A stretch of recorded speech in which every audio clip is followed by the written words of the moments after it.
7 days of sunshine. This episode is number 7, and I'm going to talk about 7 ways that you can beat anxiety and depression.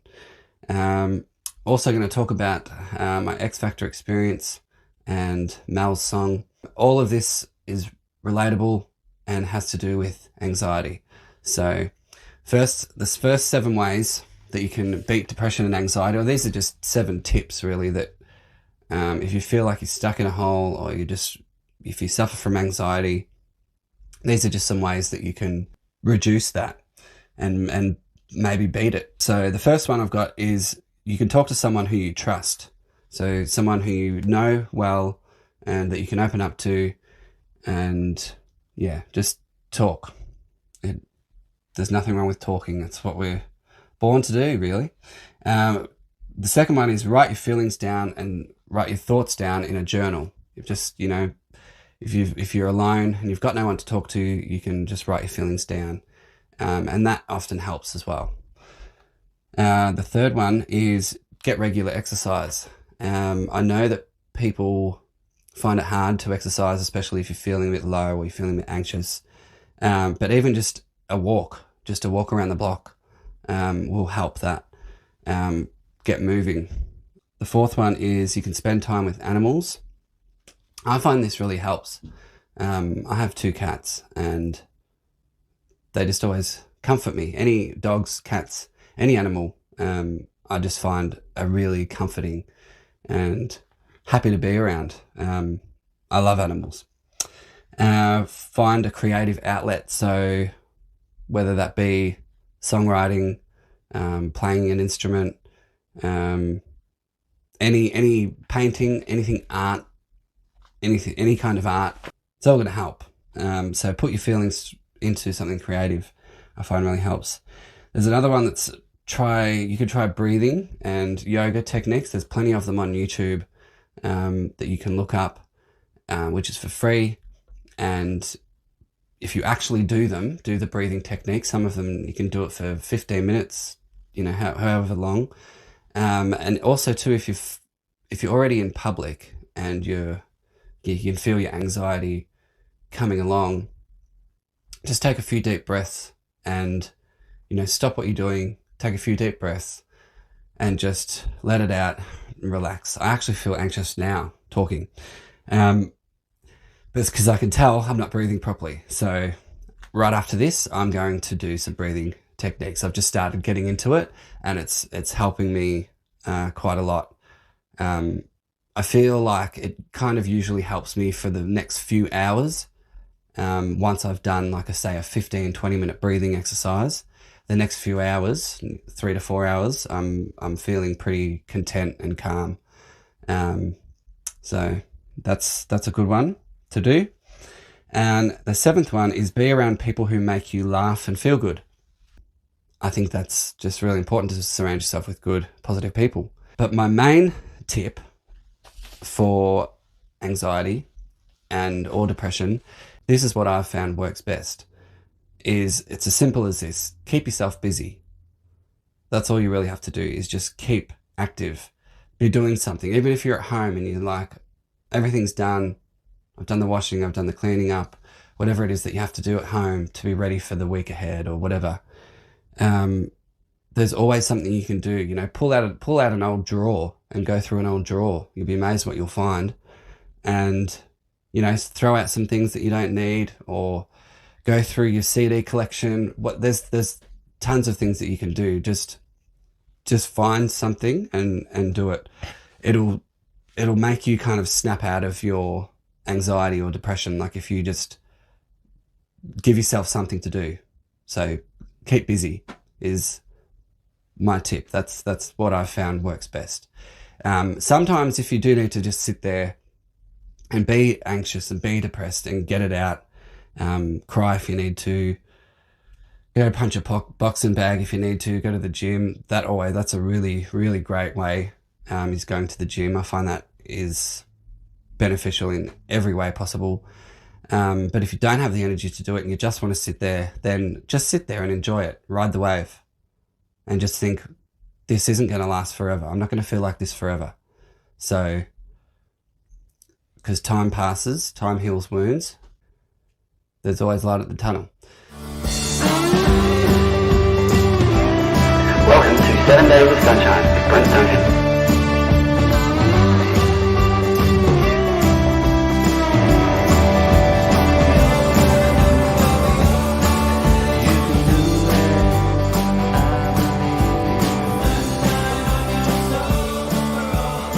So the next thing I want to talk about is my X Factor experience. This was back in 2013. I was 32 years old. So what happens with X Factor is you line up and you go into a room, you give it a number, you go into a room where there's maybe 2 or 3 producers sitting, and you'll sing to them, either a cappella or you can take in an instrument, and you sing to them and they will tell you straight up, congratulations, you're through to the next round, or thanks for coming, go home. So when I auditioned, I sang Britney Spears, Hit Me Baby One More Time. And I also sang, I first sang that, and then he asked me to sing, the producer asked me to sing another song, which was, it was my choice, but it was Troublemaker by Ollie Murs. And I didn't do that one with guitar. I did the guitar with the Britney Spears song. But so that first audition, I was successful. And then I went into the next room. So I waited another hour or two, then went into the next room where there was another producer and vocal coach.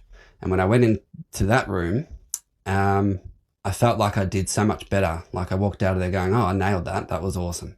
And I was really happy with it, and I was like, I just had that feeling. I'm like, I'm going to get the call back. So you then wait probably 2 months or so to get the call back, and I got an email saying, you're through to the next round, and the next round was singing at Hisense Arena in Melbourne, which is a proper like arena, and you're singing to thousands of people, massive crowd.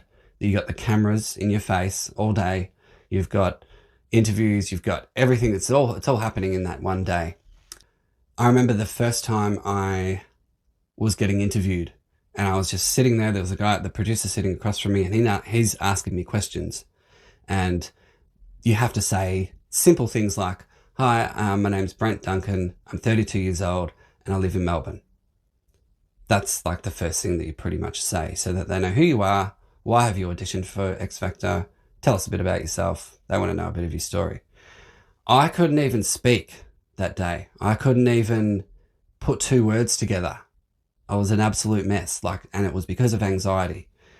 And it was just rattling me. Like I couldn't talk. I couldn't even say my name without stuttering, and it was just really terrible. And I ended up apologizing. I'm like, oh my God, I can't even, I was just like, and I couldn't even speak. And I apologized and said, look, I can't do this. Like I just can't do it. Like I wanted to pull out at that stage. So this is, backstage, and you're waiting and waiting and waiting and waiting. And while all these other singers are getting up, going on stage, a lot of people were getting no's. They were just getting like no, and they weren't going through. And I was just like, oh my God, those poor people, like that would feel horrible. And I remember when it was my turn to come up, like I was next, there was a guy that was singing on stage, and the guy that sang that before me on stage was incredible singer. He actually ended up coming like 5th in the competition. So I think his name was T or Ty or something like that. He went really far in the competition, and he was a Kiwi. He was amazing voice, amazing singer. And I was thinking, like, how am I going to get up now? Like, I can't go after him. And then anyway, so I was backstage and behind the curtain, and this whole time, the whole day, I had butterflies in my stomach. I couldn't breathe. I couldn't speak. Like I was just completely rattled with anxiety. And I remember I walked up the steps to the stage behind the curtain. And so there I've got, maybe 30 seconds to go, or a minute to go before they're going to open the curtain, and then I walk out on stage. And when I'm standing there, this sense of calmness came over me. My stomach was calm. I was calm because it was about to happen. And I was like, oh my God, I can do it. I can do it. I'm going to be okay. I can do this. And then I was like, wow, like it was amazing. This sense of calmness that came over me was incredible. And then they opened up the curtain and I walked out onto the stage with my guitar and took one look at Guy Sebastian. He looked at me, and then I saw the crowd and my stomach dropped back to the way it was. And I was like, a mess again. So it was, because I was there, I was like, well, like, I don't just want to walk off stage and say, I can't do this. I'm like, I need to just give it a shot. If it's going to be embarrassing, it's going to be embarrassing. It's just not going to matter. So, and just before I started to sing, so there was Guy Sebastian, Danny Minogue, Chris Isaak, and James Blunt. Chris Isaak says to me, just before I'm about to start, just to add to the pressure, he says, so just wanted to remind you that the whole world's watching, so, make sure it's good, or something like that. And I was just like, oh, thanks for that. And then I started playing guitar. The guitar was all messy and it was just a bad audition. And then I started to sing, and at first everyone was like, whoa, like this is different, like this, because he's put a spin on this song by Britney Spears, and it was so different. And I changed the chords, I changed the whole song to suit me and just totally turned it on its head, which to me I thought was really creative, because I think that I really like it when a girl sings a guy's song or a guy sings a girl's song and kind of just changes it. This is just a little bit of how it went. When I'm not with you, I lose my mind. Give me a sign. And I wanted to show that sort of artistry and take a risk. Then halfway through the song, it just went bad, and then it went bad to worse, and then I just stopped. Because I knew how it sounded, and I knew that it was bad, and then I was like, I said to the judges and to the whole audience, I'm like, I'm sorry, I haven't been able to speak all day. Like I can't even talk. Like I was just like, I just want to go home. And Danny Minogue was like, you don't need to change the chords. She was really like, she's like, you've got a crowd to entertain, like just, in other words, snap out of it kind of thing. And I was like, okay, fair enough. Sorry, I didn't grow up on stage like you did. And then, and Guy Sebastian was the only nice one out of the four of them. James Blunt I found to be really rude. And he was like, when I first got on stage, James Blunt was like, oh, I can see you've got a dark side. And I'm like, I haven't even said a word, mate. Like, don't judge me. Everyone's got a dark side. And I don't know, maybe he just spotted my anxiety. Maybe he just saw me freaking out. I don't know what happened, but it was just rude. So Guy Sebastian was like, I can see what you're trying to do. But yeah, didn't quite get there. And I was like, as he was still talking to me, and I just started walking off stage, because I'm like, I already know that the four of you are going to say no. Like, I'm not stupid. I know that was bad. So I just walked off stage, and that was it. Anxiety just riddled me. But even then, looking back, I didn't do any breath work beforehand. If I had have done that, it might have been a different outcome, different story. But I just wanted to share that story because I think it's an interesting one. It's related to anxiety, and you can be given, really good opportunities in life, and you can think in your mind like, oh, that's gonna, I can do that. The world's my oyster. I can do that. I can, succeed in anything. I can achieve anything. You can have that mindset. But when the day comes and the time comes, and you've got cameras and you've got an audience and you've, all this new kind of environment, and unless you've done it 1,000 times before, yeah, there's a high chance you're going to have, but will be extremely nervous.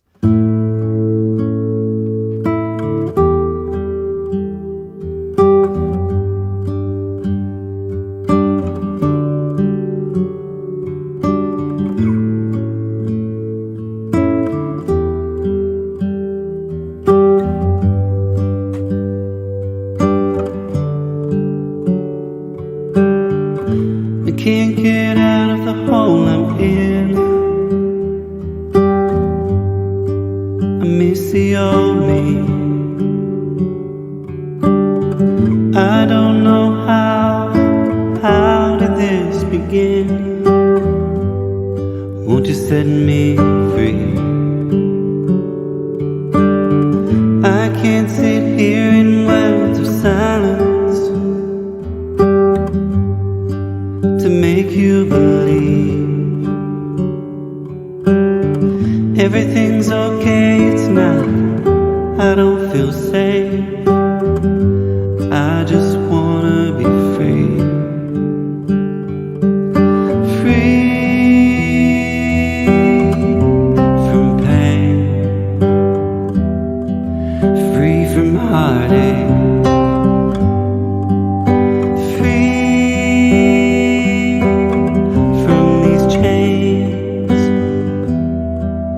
free from the rain, free from mental war, free from this cage,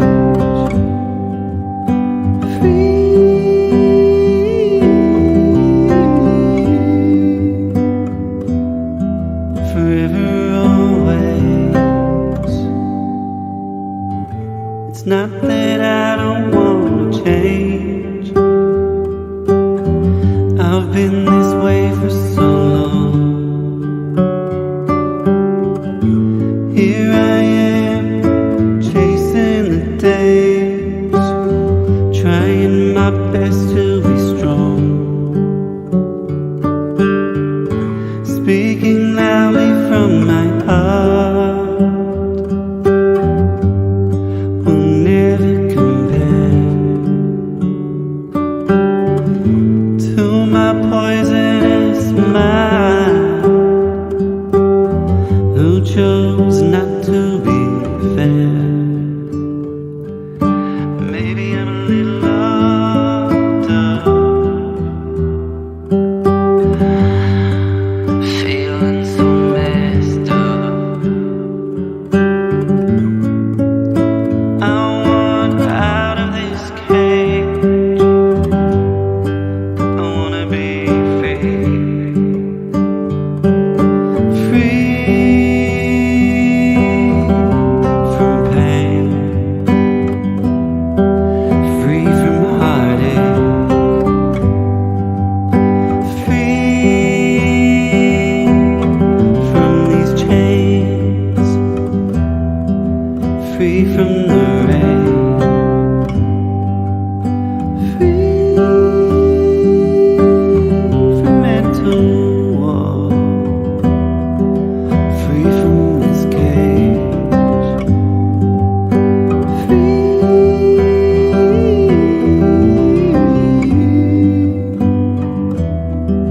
forever always.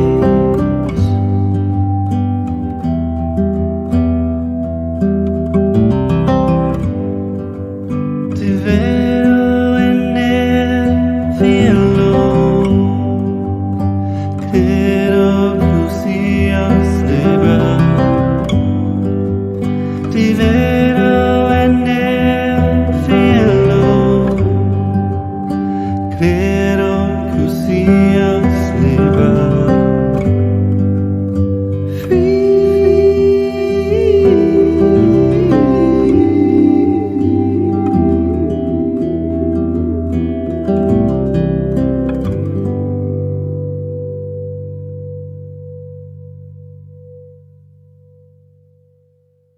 The feature song for this is Mels Song, which also relates to anxiety and depression. She was my best friend, and I wrote this song about 2 weeks before she passed.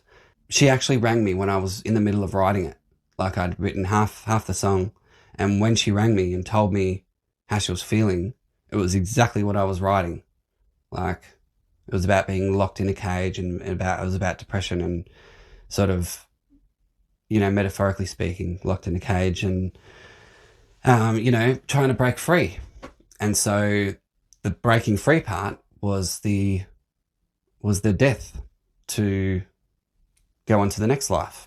So that was the breaking free part. And yeah, this song was originally called Cage.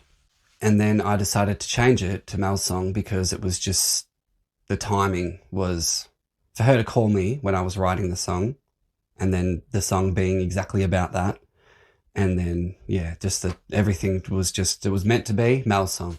But when I went into the studio to record this song, because she had a Spanish background or Chilean background, I wanted to have that sort of flamenco Spanish guitar in the song. And it's just a really beautiful song. 7 Days of Sunshine is a positive podcast. Woo!